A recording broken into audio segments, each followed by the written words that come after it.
मुख्यमंत्री से मिला प्रदीप गुट, जेसीसी बैठक बुलाने की मांग। कर्मचारियों की लंबित मांगे बताई, सुक्खू ने पूरा करने का दिया आश्वासन। अराजपत्रित कर्मचारी महासंघ प्रदीप गुट ने मुख्यमंत्री सुखविंदर सिंह सुक्खू से मुलाकात कर कर्मचारियों की समस्याओं के समाधान के लिए संयुक्त सलाहकार समिति जेसीसी की बैठक बुलाने की मांग की है। महासंघ के अध्यक्ष प्रदीप ठाकुर ने कहा है कि मुख्यमंत्री के समक्ष कर्मचारियों की मांगे उठाई गई। इसमें रिक्त पदों को भरा जाना, विभागों के विभिन्न वर्गों में वेतन विसंगति को दूर करना, वर्ष 2016 के वेतन आयोग के अनुसार बकाया राशि का भुगतान, 12% महंगाई भत्ता, 2 बार संविदा कर्मचारियों के नियमितीकरण, हिमाचल प्रदेश विद्युत निगम, जिला परिषद तथा अन्य छोटे विभागों के लिए पुरानी पेंशन का प्रावधान, चतुर्थ श्रेणी कर्मचारियों की सेवानिवृत्ति की आयु 58 से बढ़ाकर 60 वर्ष करना, विभिन्न विभाग के विभिन्न वर्गों के पदनाम बदलना, जल रक्षक का अनुबंध में शामिल करने के लिए अवधि 12 वर्ष से घटाकर 8 वर्ष करना, आवास भत्ते में लंबे समय से वृद्धि न होने के कारण कर्मचारी वर्ग का आवास भत्ता बढ़ाने की मांग, जिला परिषद कर्मचारियों को विभाग में मर्ज करने, mid day meal worker, anganwadi सहायिका, आउटसोर्स कर्मचारी के लिए स्थायी नीति, अन्य महत्वपूर्ण विषय भी शामिल रहे। अध्यक्ष प्रदीप ठाकुर और महासचिव भरत शर्मा ने कहा कि मुख्यमंत्री ने महासंघ की मांगों को सुना और पूरा करने का आश्वासन दिया है। हमेशा रहता है। इसके पश्चात कर्मचारियों की जो वेतन आयोग द्वारा जो भी दिक्कतें रही हैं, वेतन आयोग को लेकर खास करके जो हमारा बकाया राशि बचती है और जो हमारा डीए बचता है, और इसके साथ साथ जो भी हमारे विभिन्न वर्ग हैं उनकी जो कर्मचारियों के जो वेतन को लेकर विसंगतियां हैं, ये इस तरह की जो भी समस्याएं हैं इन सबको यहाँ पर आज डिस्कस किया गया। और जो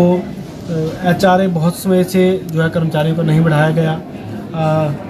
और इसके साथ साथ जो खास करके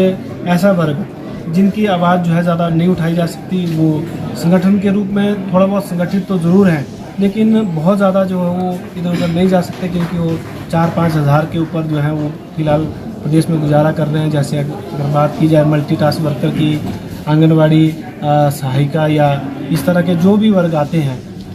उन सब को लेकर भी हमारे महासंघ में बहुत सारे साथियों ने उनकी मांगों को भी यहाँ प्रमुखता से रखा। तो हम चाहते हैं कि उन वर्ग के लिए भी हम कुछ ना कुछ कर सकें। हमारे जो प्रमोशंस हैं, कई बार क्या होता है कि कर्मचारी जब सरकारी सेवा में आता है तो बड़ा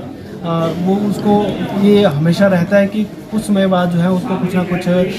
उसकी मेहनत के बदले मिलता रहे। तो प्रमोशन कई बार जो है कुछ विभागों में कहीं ना कहीं विभागीय सुस्ती के कारण हम कह सकते हैं, या कुछ और कारण ऐसे रहते हैं, तो प्रमोशन समय पर नहीं हो पाती। तो हम चाहते हैं कि ये प्रमोशन भी समय पर उनको मिले। और कुछ ऐसे वर्ग भी हैं जिनको अपनी सेवा काल में कभी भी जो है प्रमोशन नहीं मिलती, तो कुछ ऐसा प्रावधान उनके लिए भी किया जाए जिससे जो है कम से कम अपने लाइफ में वो एक बार जो है कम से कम उनको प्रमोशन मिले, और साथ में उनको वित्तीय लाभ भी ज़रूर मिले। और ये इस तरह के कुछ और एजेंडेज हमारे रहे जिनको लेकर आज हमने एक लंबी चर्चा की,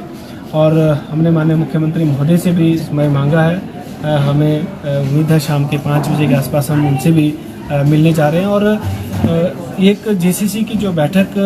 के लिए हमने लगभग पिछले 6 महीने पहले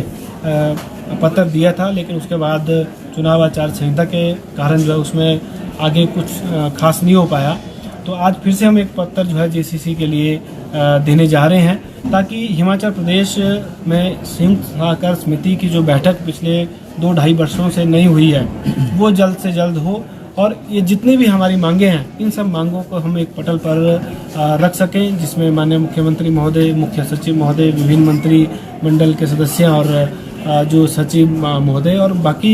नेतागण भी उसमें सम्मिलित रहें, और उस मंच पे हम जो है अपनी मांगों को रखकर उनका समाधान करवाने में जो है वो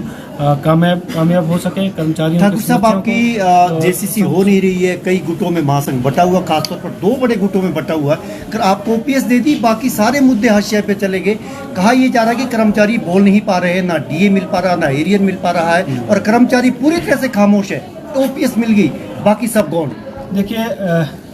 ओपीएस के लिए तो आप सबने देखा कि हिमाचल प्रदेश में बहुत बड़ा आंदोलन चला, और हम माननीय मुख्यमंत्री महोदय के दिल की गहराई से धन्यवाद करते हैं, और हम हमेशा उनके आभारी रहेंगे कि इतने बड़े मुद्दे को जो बहुत लंबे समय से चल रहा था उसका समाधान हिमाचल प्रदेश में हो पाया। और पिछले काफ़ी समय से हम भी समझते हैं, हमने छोटी छोटी डिमांड्स को लेकर उनसे लगातार मुलाकातें भी की हैं और उन डिमांड्स को पूरा करवाने में हम कहीं ना कहीं कामयाब भी हुए हैं। और जहाँ तक अब लंबित मांगों की बात है, पिछले 6 महीने से हम भी समझते हैं कि चुनावों को लेकर आचार संहिता थी, बहुत सारी अधिसूचनाएं जो होनी थी वो शायद नहीं हो पाई। और आज हमने एक बार फिर से जो एक शुरुआत करने की कोशिश की है, हमें पूरा विश्वास है आज जो भी हम मांगे माननीय मुख्यमंत्री महोदय के समक्ष रखेंगे, हम उन मांगों को मनवाने में ज़रूर सफल होंगे।